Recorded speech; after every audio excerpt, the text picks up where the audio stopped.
અમદાવાદમાં સારંગપુર પાણીની ટાંકી ઉતારવાની કામગીરી. ટાંકી ઉપર જેસીબી ચડાવીને અમદાવાદ કોર્પોરેશનની કામગીરી. 90 વર્ષ જૂની ટાંકી ઉપર જેસીબી ચડાવીને અમદાવાદ કોર્પોરેશનની કામગીરી. ડિસેમ્બર મહિનાની શરૂઆતથી ટાંકી ઉતારવાની કામગીરી.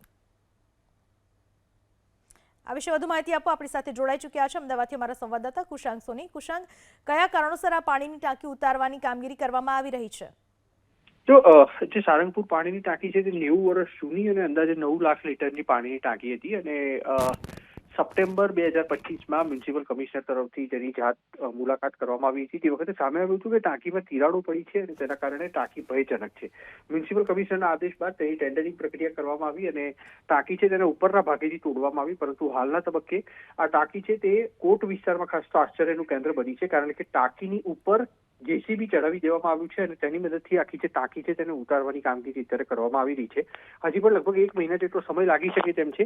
વૈકલ્પિક વ્યવસ્થા તરીકે અમદાવાદ મહાનગરપાલિકા તરફથી પાણીનો પુરવઠો આપવામાં આવી રહ્યો છે અને પાછળ નવી ટાંકી પણ બનાવવાની શરૂઆત કરવામાં આવી છે, પરંતુ પહેલા ડ્રોનની મદદથી જે વિડીયો સામે આવ્યા હતા અને તે બાદ અત્યારે આ ટાંકીની ઉપર ક્રેન દ્વારા જેસીબી ચડાવવામાં આવ્યું છે અને તેની મદદથી આ ટાંકી છે તેને સંપૂર્ણ રીતે ધ્વંસ કરી નાખવાની કામગીરી અમદાવાદ મહાનગરપાલિકા તરફથી કરવામાં આવી રહી છે. આભાર આપનો તમામ માહિતી બદલ.